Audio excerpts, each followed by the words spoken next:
The church bells rang, that morning, pure and golden, echoing through the marble hall, like a song of forever.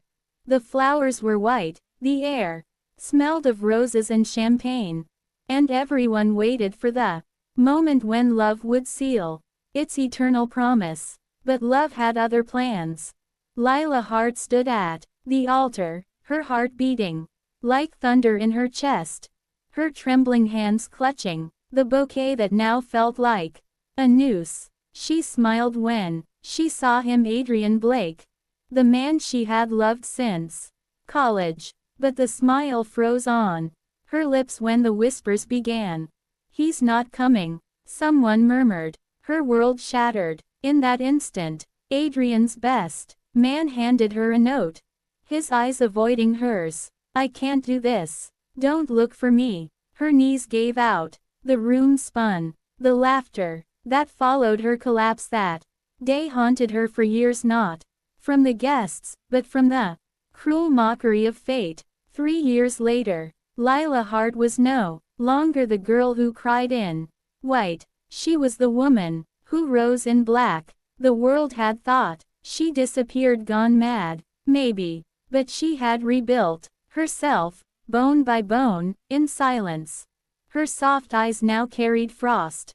Her lips no longer trembled when she spoke his name, and her heart, well, that had died the day he left her bleeding beneath the altar's light. But fate has a twisted sense of humor. Adrian Blake was back in the city, now a powerful CEO, charming as ever, with a new fiancé who looked like a porcelain version of Lila. The engagement was splashed across every magazine cover, every business channel, and when Lila saw it, she didn't cry, she smiled, because she had been waiting for this. Using her new identity, L. Hart, event consultant, she slipped into his world like smoke. Adrian's company had just hired her firm to manage his upcoming charity gala. It was poetic. She would plan his perfect night the way he had planned her downfall.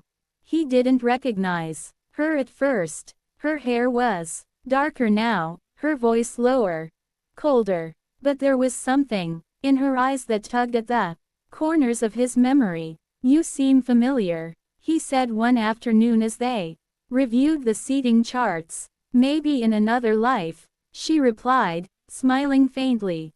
The night of the gala arrived. Diamonds glittered, cameras flashed, and Adrian basked in the glow of admiration.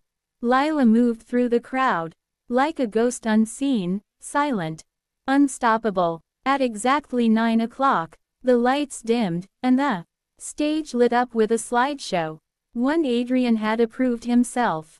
But these weren't the images he remembered. Not charity statistics, not investor names. Pictures of her, of them, private photos from their past, his arms around her, his promises scribbled on napkins, his messages saying, "Forever yours." The crowd gasped. Reporters leaned forward. His fiancée's face turned pale.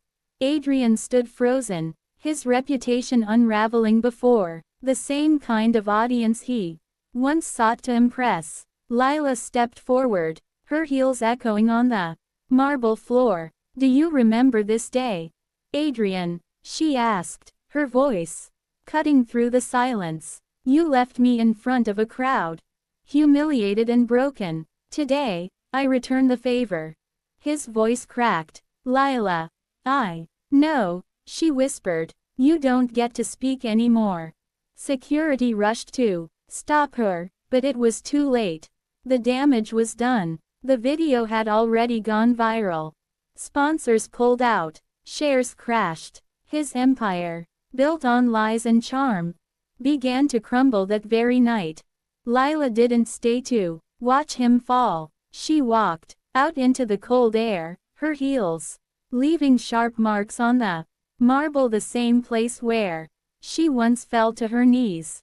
For the first time in years, she felt light. A week later, a single letter arrived at Adrian's office, the only thing she left behind. You taught me that love is a weapon. I just learned how to aim. LH. He sat there for hours, the letter shaking in his hands, realizing too late that some ghosts don't haunt you for closure.